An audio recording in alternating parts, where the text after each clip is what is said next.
Hey everyone, I'm Chef Dennis, and welcome to Around the Kitchen Table. And today we're talking about Thanksgiving. We're on part 2 of our Thanksgiving prep for you guys to try and help give you some inspiration, what to do around your table for Thanksgiving. And today we're going to be talking about stuffings. I'm going to prepare a just very simple home-style stuffing, and Susan's going to talk about her very special stuffing that she makes at home and some of the ingredients that make hers really very delicious and hard to pass up, from what I understand. Oh yes, it's legendary. It's actually legendary. Well, that's great. So I'm looking forward to hearing what you do.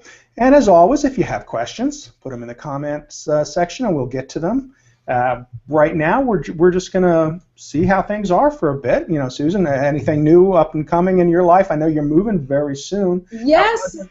It wasn't Wednesday. I saw that was confused, and it's when is it, next Wednesday or? Yes, can you believe it? My attorney made the mistake and said, "Can you move last Wednesday?" I said, "Sure." Packed everything up. Packed up clothes, packed up everything, and then it turns out that he got it wrong, and it was this Wednesday. So now it's 2 days from now, and there's more to pack up anyway, because our kids are going to be living here in this house for a little while longer till we sell it. Mm-hmm. But emotionally, moving is a big deal enough. The back and forth, so it's funny. So this weekend we were able to just chill a little bit, which was good because most everything was done. Well, that was good. Most everything was done. That in itself was a little bit of a break, and was probably something that was well needed. So you got to just relax and not be as panic stricken. I remember moving. Oh, it was not a happy day. Even the day we moved, and then we started as soon as they finished loading up that big tractor trailer with our household goods that we were bringing. We got in the car and we started driving down. So at least you don't have an 8-hour drive on top of that to start your day with. No, I have 1.5 miles actually. Well, that's not bad. No, that's not bad. I think the weather, there won't be much change in the weather and so on, and but I am fully prepared. I am one way or another. I have all the boxes, everything in a spreadsheet, and I will have my usual Thanksgiving. I've had our Thanksgiving. I can't remember when I haven't had it. And I love it, and I do everything from scratch, and not so much the desserts anymore. Sometimes I do, depending, but I'll tell you this, I have to say this, and I may have said it last week, that sometimes I've been so busy and with 3 kids and running a business, that I wouldn't go shopping sometimes until 3 or 4 o'clock in the afternoon Wednesday. I would first go shopping 3 or 4 p.m. on Wednesday. Wow. So then I'm home at 5, and then you know what? It's such a bloody disaster, which is what I'm going to talk about in my slideshow a little bit, that I would just put my hands up and say, you know what? I don't know how Thanksgiving dinner will get on the table, but I know it will be there. And that's all you can say when you work like that. So I'm coming from, it's kind of a chaotic, but sometimes there's a method to my chaos. So, so everyone does Thanksgiving a different way. I always work better under pressure. I don't like to plan too far ahead of time, because I'll forget about it if I do, and then I'll be up against the wall even worse. But I understand, although I don't think I've ever gone out Wednesday afternoon, maybe for more things that I forgot. But usually Monday is when I shop, and I get the turkey and give it a chance to sit around for a while and make sure I have everything else. Now this year, one thing I did do, although I'm not eating the stuffing I'm making now, but I have guests coming over, so I have to make regular stuffing, is that last year I could not find my bread cubes. And I know, it's not like it's a big deal making them out of fresh bread, but I'm like, I can't believe, and I'd ask people in the stores, I says, don't you people celebrate I can't find them. So this year I saw them and I scooped up a couple bags because they were my favorite. No, you've got to get your specific ingredients. That's true. In fact, my husband, who's more organized than I am, and of course, when I go out 3 or 4 o'clock in the afternoon, I go from market to market to market. So I'm not the ideal in terms of organization. But I hear you on that. Somehow you've got to get your tried and true. Yeah, and it's for me. It's Martin's potato bread. I don't know if you've seen those. No, I haven't heard of it. Martin's potato bread, and I was actually surprised. It's a Pennsylvania Dutch company. Surprised to find them down here because I was just looking for any kind to make the stuffing with, but I did see them. And potato bread is always my bread of choice when I was making stuffing or bread pudding because it always seemed to have like a more buttery taste to it on its own without even adding the amounts of butter that we're going to be adding to mine. So. Yep. Oh, gotta have butter. I buy 2 or 3 boxes of butter. That's for sure. So lots to talk about today. And yes, I will share. I don't have, all of my ingredients here, and I don't have the method of cooking and the cameras that Chef does. But we will cover all kinds of stuffing. Absolutely. All right. Well, let's get started on this, on the very basic stuffing. And now, of course, when I make it, I'm using a much larger pan than this, because I am making a greater amount. But no matter what you're making, if you're making it for 2 people, if you're cooking a turkey breast, you don't have to cook a whole turkey. If you're roasting a big chicken, whatever works for you, that's what you want to do. So the secret, the real only big secret to my dressing is butter. And don't skimp on it. I may not cook with as much butter and anything else, but when it comes to Thanksgiving and stuffing, butter makes. Yes. Now, that's for sure. One thing, I've been testing my gluten-free recipes, and the bread is what's a little bit challenging on gluten-free.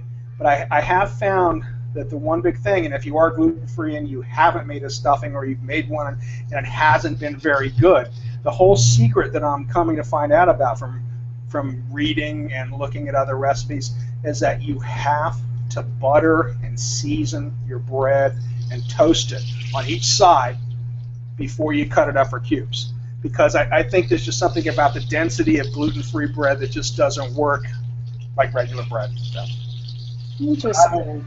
Hopefully have that down.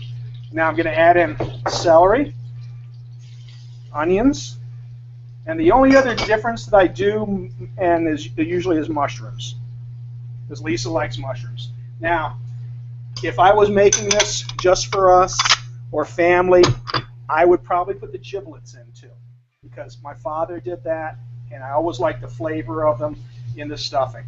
It just adds, I put them in the food processor, and I grind them up so they're pretty small, so you can't really see them. You won't know they're there, but they add all that flavor. Yes, they do. I like to use every part of the turkey as well. And one thing I do, also the first thing I do when I make Thanksgiving is, for the stuffing as well, is I make my turkey stock.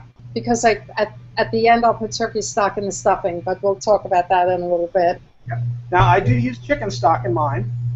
I save all my turkey drippings for my gravy, because the stuffing, you're not really going to taste too much of a difference in it, but the gravy has got to have that rich turkey flavor. And if you don't have enough, if you can supplement it with a little chicken stock, that's okay. But you want that turkey stock to give your gravy a nice flavor. Yes, that's true. I was at one restaurant, and we were doing turkey packages. My boss decided we would do turkey packages to go out on top of one of the busiest days of the year cooking. And I think I cooked 156 turkeys for that. Wow. I had ancient ovens, and I was literally putting them in. I started on Monday cooking them, putting them in, and I lived across. I had housing, so I lived across the parking lot. I would go to sleep, come back in the middle of the night, take them out, put some more in, and keep them so they were cooking 24 hours a day to try and cook all these turkeys. Well, needless to say, we cooked too many turkeys, and he kept buying more, and I finally said, enough, I've cooked enough turkeys. Oh my gosh, I can't imagine that. You must have hated the smell of turkey at the end of that. How did you have Thanksgiving? The worst, I didn't even make it to the line that day. I stayed at a side table just cutting turkey, deboning turkey, cutting them down. That's all I did, was taking breasts off, taking thighs off, then slicing them down and passing them over. That's all I did for probably about 6 hours that day, was just do that. After, of course, I made mounds of stuffing, and after, of course, I made gallons. I can't believe how much gravy I made. And I did add a little burgundy wine, I remember, to that gravy, and honey, and it came out really pretty good. Wow, yeah, now I'm looking forward to that. When we finally talk about the bird, I want you to talk about gravy. Yep, absolutely. So here, this is the root to your stuffing right here, okay? And this is pretty much all you need to do cooking-wise, is to saute that a little. You want to get some flavor into it by cooking it down, because it's going to have a cooked flavor, not a raw flavor. Very simple. And then we bring our bread croutons, and these are the potato bread. You can see they're a nice shade of yellow. Yeah, yeah. And then I'm just going to mix this in, make sure I get all the butter. And these are toasted already. I mean, these are not real toasted, but they're not real soft. Sometimes you get them and they're real crunchy. These are more, I guess I would say, stale than toasted, because they don't have that real crisp appearance. Now, one of the things you want to remember when you're doing this is, if they're not quite real toasted and you haven't removed all the fluid from them, the type of bread you use could flavor your stuffing. So if, this is one reason you really never see like a rye stuffing or any kind of bread that's got a lot of flavor in it, because that's going to get, transferred, because it's still got some of the liquid in it, to the stuffing. So this potato bread, like I said, has a nice buttery taste to it. And now all I've done is I've mixed this through a little, because I'm trying to coat this with some of the butter before I put my stock in. So what you're saying is the bread part, you feel, is more about the texture. Well, and it's about being careful not to overdo it with liquids and how you put the liquids in. And this is what I use, Martin's potato bread. Oh, you know what? I don't think I've seen that, but I know they make hot dog rolls. I know. Yes. I buy those hot dog and hamburger rolls. And in my day of eating gluten, they were my favorite hamburger roll for everything. Oh, yeah. For cheese sandwiches, I was a big one. What do you have? Yeah. So anyway, I've got this in here, and this is something you could really even do ahead of time if you wanted to. And depending upon the liquid, you could do it all ahead of time, actually. But I just tossed it. I've got all the vegetables mixed out. I'm trying to get the bread just a little coated with all the butter, so that there's a little evenness to it and everything's got the richness. And then we're going to put the stock in. Well, before I do that, let me put in some poultry seasoning so we can spread it around when we do the stock. And poultry seasoning is the only other thing that I use in my stuffing. Very simple, flavored. Toss it around a little bit.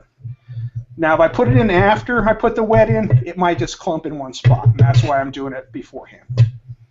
I want to try and get it mixed through. All right, now we're going to put our stock in, and you want to put in maybe a third of what you're going to put in, and then you want to toss it. That looks good. Yeah, Lisa's going to enjoy this tonight. Oh yeah. She's been eating gluten-free with me, with a few exceptions. So you want to get enough. It's hard to tell you an exact amount depending upon what you're using. But this is almost there. I didn't make a whole lot, but you want to try and separate the amounts of liquid that you're putting in, so that it's not all in at one time. Okay? And if for some reason it looks like there's too much, and you don't want an overabundance of liquid in there, and I have a little bit in here, I'm just going to add a little bit more bread. Yeah, that's what I do too. Kind of go back and forth with the ingredients. So this is pretty much it. This is how simple. We used to buy, Lisa still tries to buy it on occasion for when I'm not here, but stovetop stuffing. And I'm like, really? It's not rocket science, guys. But this is your very basic. Now, anything else you like, you can put in it. I mean, again, we're not telling you. If you go, I don't eat mushrooms, chef. We'll leave them out. I got to tell you though, onions, pretty much, unless you're allergic to them, you got to have them in there. You know, it adds flavor. Celery really doesn't add that much flavor, but it adds a little bit of some, you know, a little color to it, and it's more traditional to put in. But if you like, you know, like you said, cornbread, you're going to make some, or if you wanted to put sausage in here, put sausage in. You know, if you want to put, I'm trying to think of what else would go good in the stuffing. Oh, there's oyster stuffing, which I've never made, just because the thought of it never appealed to me too much, but I know some people love it. We talked about the gluten-free one. And then, Susan, you're going to talk about a cornbread stuffing? I am ready and anxious to share. Yeah, share. Well, you know, I've been doing this stuffing way back in the day. The inspiration, the original inspiration, was from the Silver Palette Cookbook. They have a stuffing in, I think it's the original Silver Palette Cookbook, that it just turned me on. And then I made it one year, and then I never looked at the recipe after that and just kind of made it my own. So, and it's probably so far from the original. So what I do is I start with different types of bread. I go to my market, and usually they have a lot of freshly made loaves. So I may pick up a sourdough. They have a wonderful rosemary bread. I'll pick up a loaf of rosemary. I'll pick up a loaf of regular white. I'll pick up a loaf of whole wheat. I'll probably pick up about 4 loaves, 4 whole loaves of bread, you know, the freshly made type. So then I bring them home, and then I piece them. I take all the pieces from those loaves, and that takes a fair amount of time. But I'm getting a little bit ahead of myself. Well, actually, maybe I'll tell you the ingredients as I'm preparing. So that's the first part. It's fresh, the fresh bread, and maybe I'll put them out on a pan to just kind of dry out a little bit, or maybe not. I don't seem to need them toasted. I never make them toasted. Then I have I will have onions. I will chop onions, several onions, maybe 3, maybe it'll end up being 3, 4, 5 onions, 4 or 5 onions. Celery, probably a whole bunch or close to it of celery, and you know, chop those up all fine, and a big bunch of butter, big pat of butter. So saute the onions and the celery. Carrots I don't do because I put that in my turkey stock. I make a fresh turkey stock. Gotta make the turkey stock. I actually do that first. So do parsley, put fresh parsley in there, onions, carrots, what else? Use for your turkey stock? What do you put in there? What turkey parts? Oh, I put in whatever, I put in everything. Whatever is loose to take out from the turkey, which includes the neck and the giblets, okay. You know, the little bag of giblets, and also the neck. So I put all that stuff in. And then cook that for a couple of hours until it's nice and rich. So now I'm sauteing the butter and the celery and the onions. And then, interesting, I will get, usually I've been on a kick, I've been adding apples. I will core and slice about, and I'll cut wedges in it. Wedges of apples, and I'll keep the skin on, and thin, not so thin, not too thick, kind of chunky. I may add 6 apples into the stuffing. So that is also being sauteed. So it's one whole, you know, nice mush of veggies, and not too mushy. We don't want the celery too mushy, but then it gets there anyway. So then that's that section. Then I have oh no, it's not that section. No, I have another pan, and then here's what I use: sausage. Ooh, okay. Then I add a few. Probably I have 4 this year. I'll use either 3 or 4 of these. So that's in another pan, and then I add that to the vegetables, and then just kind of put it all together. I think I do that. Either that or I add it in separately. Is that kind of a breakfast sausage, Jen, or a sweet sausage, or what kind of sausage is it? It is. Now, there's another brand, I cannot remember the name of it, but it comes in hot. It comes in a hot version. It might be Johnny, what's his name, that singer, who Jimmy had Dean? those, huh? Jimmy Dean? Jimmy Dean. Jimmy Dean? He has sausages, and they may be hot, so I'll get hot and regular sausage. Okay. Also, then on the side, in addition to my breads, I'm getting cornbread. The cornbread mix. Do you make the cornbread? Of course I make the cornbread. So I'm making the cornbread mix, making, a nice big thing of that. Then that's done, and now the vegetables are done, and now the sausage is done, and now I do something that's probably not recommended for many reasons. So that's my disclaimer right now. But because I make so much, I put everything into a plastic bag, a garbage bag, a fresh one, not a loose one. It's a fresh one. And you know what I do? I shake it and shake it and shake it. And then at the same time, I put in, what's that turkey seasoning, Chef? Sage? No, I mean, it's a whole bunch of, it's in that turkey box. There's a picture of a turkey on it. Oh, the turkey, yeah. Yeah, but there's a bunch of different, so I'll also put fresh parsley in it, and I'll put a whole bunch of that seasoning in it, and salt and pepper, and so I'll shake it, shake it, shake it. Now I have about 4 serving dishes. I will divide it into each, I will butter the serving dishes, and I will divide it into each serving dish, and then at that point I put the stock in, because I don't know how moist it is already, and because I remember I'm not using dried croutons like you are, my bread is already moist, so I don't need a whole lot of, but I want that fresh turkey stock in there, so I will then, depending on how moist or not, and that's it, then I will put it in the oven and have a nice crust on top. It'll be a nice and very moist underneath. And sometimes I will vary it. I have used chestnuts. I have used chestnuts. I have, instead of apples, I have used apricots and dried apricots. So I may do that, and it seems to be a little different every year. Sometimes I'll put in fresh. I'll add fresh rosemary, fresh tarragon, that type of thing. So that is really, my stuffing. Wow. Well, that sounds delicious. You got that one right when you said it was a winner. I love the sausage in it. I love how you mix it up. For years, I mean, even when I would make a lot at home, I just bought a new one here because I didn't bring any down with me. I had a bus pan, and that's where everything I'm used to work, so when I'm making large amounts of anything, I'm making bus panfuls, and that's how I kind of gauge how much. Like at school, I knew I had to make 3 bus pans of stuffing when we had turkey.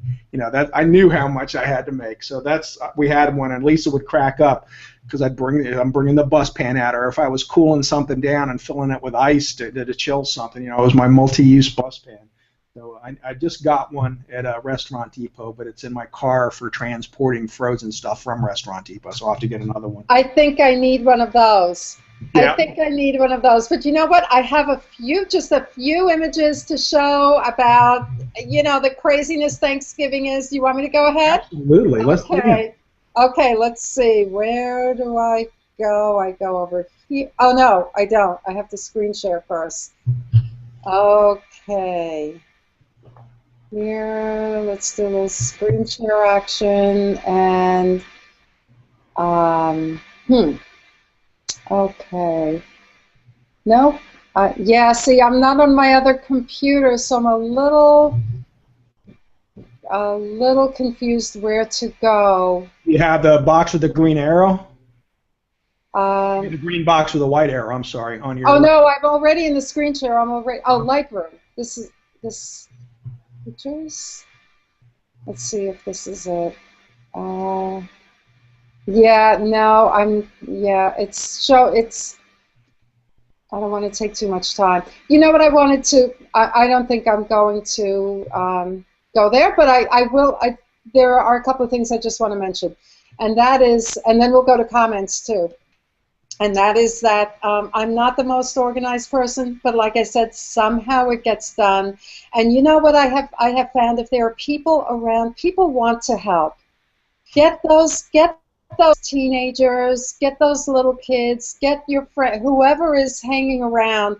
They really want to help, and give them a job, give them a recipe, let them help. Sometimes for years, one of my kids had his job was to peel the potatoes, and that was it. And that was a tradition that was enjoyable to him. I don't know, at least I think so. But people want to help. Have you done Thanksgiving where people have pitched in? No, I'm kind of anal, and I'm more like the soup Nazi. Get out of my kitchen. If you don't possess the same level of skill I do, I don't know. Okay, all right. So, but what about a sous chef?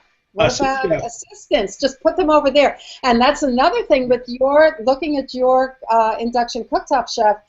That will, I've said it before, you put that someplace else in your kitchen, and that will expand your kitchen tremendously. Well, the nice thing about this is, when you're doing kind of buffets and you need to keep things warm, you can always put this on. Like I have that big pot and fill it full of water, and I could put small containers of things in there to keep warm. I have my big slow cooker that I use to hold whole food in too. So I mean, there's a lot of ways. Start thinking about how you're going to hold food. The biggest issue I have when I would go to someone's Thanksgiving dinner was they would try very hard to make it perfect, and they would sometimes overextend themselves trying to make too many things, and trying to make things that really weren't time friendly for other things they're making. So think about your meal. Think about it. You stop down. Like Lisa's always amazed. Well, I'll wrap something up and I'll put it in the oven. The turkey, pull the turkey out an hour before dinner. Let it sit. It's not going to hurt it. It's actually going to help it because the juices are going to go back in. And in that hour, you can get everything else prepared, put in the oven, and warm in a low oven to keep it warm. And then when it's time to serve, everything comes out at one time hot. And to me, that is the biggest problem. If I go out to eat, is the food hot? If it's not hot, you're done. It's over. The food has got to be a hot number one, and then taste comes second for me on that. So if at least it's hot, you've won part of the battle. But think about it, and don't make yourself crazy, right, Susan? It's about Thanksgiving. It really is. It really is, and it's all good, and it should be fun. And put on the music or the football game. Or I'll tell you something. I would almost venture to say that for Wednesday night preparing, then with all the chaos, then the perfection of Thanksgiving. I know that's really bad to say, but I just it's just enjoyable it's soulful to do the cooking and have your hands in the once a year meals. Yeah, it's funny. Kind of, I'm used to this kind of thing in a restaurant where you work all day to make dinner. You sit down, and half an hour later, it's done. Oh, is it frozen? No, I'm saying after you've worked all day to make it. No. It was frozen for a little bit. I couldn't hear what you said. It was frozen. Oh, no, I'm sorry. I said, the worst thing about it, I thought you said the dinner was frozen. No! I said, no, the one thing that is kind of crazy is how you work all day. I'll get up, I'll start at 8 o'clock in the morning, finishing, even if I prep things, and then when we sit down at 2 o'clock, and you eat, and it's like a feeding frenzy pretty much, and you eat for a half an hour until you burst, and then you've just cooked like for 8 hours, and it's over in a half an hour, kind of a thing. So it is, I know, and I always get stingy with leftovers for that reason, which is really bad. Not so nice. Not so nice. So a couple of comments. Cody Moore says, ever try Owen's original Bob Evans sausage? I haven't heard of that. I have not either. I will look for it. Yeah. Elena wanted to know about your corn muffins. It's new to her. Kind of a polenta? I don't think so. It's just she's seeing corn. It's like cornbread, actually, Elena, and it's a mix of cornmeal and flour and some seasonings. And actually, Jiffy makes one of the best ones around, and they've been making it since, I think, the beginning of time. Yes, that's what I'm holding up right now, a box of Jiffy. They have been making it since the beginning of time. And I remember it's great. They were like 10 cents a box, I remember one time, and they have cake mixes, they had all kinds of things. Well, we had a few other comments. Let's see. Zara Altera's in the house. Thanks, Zara. And Elena, we said hi to. And I think, who else was in here? Oh, yeah. Aslan Bloor. She stopped by to say hi. And Elena says, I use crumble bread. I assume she means what I was saying, to rip apart the bread. Cool. Some recipes, they call for breadcrumbs too, and some stuffing, when you look at it, is almost that real crumbly texture, and it seems to get a little dense and heavy for me when it's all that way. So I do like it a little lighter, using the whole bread and letting it puff up. I mean, you could even put some egg in this if you wanted it to fluff up a little bit more, almost like a souffle. I've never done that, but you could. If you want to add, Susan was saying some of the things she adds. One year, I think I put raisins in it. Nobody was happy with it, but I did. Yeah, I put pecans. I put pecans in, but they're a little crunchy. You know what I would love, Chef? I would love. I'm sure you would too. If our viewers talked about what's in their stuffing and put it in the comment stream. I mean, I would love some new ways to freshen up stuffing, and I'd love to hear what everyone else does. Now, here's the one big question too: do you stuff your turkey or do you leave it unstuffed? Me, I leave it unstuffed because I use my turkey stock. Okay. So I figured that is exactly why I put that into my stuffing, Chef. Okay. What do you think about that? Well, this year I'm not going to stuff it with the traditional stuffing because me being gluten-free, I'm afraid that the gluten will soak into the turkey or something. And but I think I may try it with my gluten-free stuffing because the stuffing in the turkey always seems to taste just a little bit better. It always seems like it's a little richer. Now, on the downside of that, people will tell you not to stuff it because it takes longer for it to heat up, and there's a greater chance of bacteria building up. Okay, so technically I would tell you don't stuff your turkey. Leave it unstuffed. Make sure you rinse it out. Just like with any poultry, let's think a little bit about some health and safety concerns too. You should wash it out with water, not soap, but just water. Rinse it out, rinse the outside out, rinse the inside out, let it drain a little bit. Let it sit out even for a half an hour, 45 minutes before you put it in the oven. So it can come down to temperature a little bit so it's not as cold. It will cook more evenly, and it'll cook a little faster if it's not freezing cold. And if it's not stuffed, if it's not stuffed, you can throw some seasonings in there. You can throw a carrot in there, an onion in there, anything else you want to kind of liven it up a little bit. But if by leaving it unstuffed, it will cook a little faster. Have you ever used a bag to cook your turkey in, Susan? I have not. No, but you know what I have done? I've grilled a turkey. I've had it butterflied. Mm-hmm. I've had it butterflied, and I've grilled it. One year, it was the best turkey I've ever truly eaten in my life. Other years, I don't know what happened. It didn't come out great.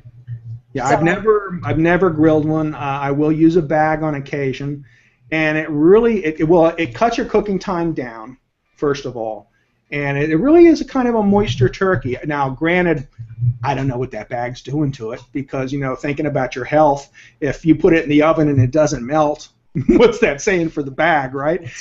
Yeah. So, I might shy away from that from now on, but, I have used it in the past, and the only good thing about it is if it's 10 o'clock and you haven't gotten the turkey in yet, and you're looking at the time, that bag does help you. Even with a convection oven, that will help, so just one. Well, yeah, when I put it in the grill, it was indirect grilling with the coals on each side, and I don't know why I got lucky. One time it was just so moist and very, very flavorful.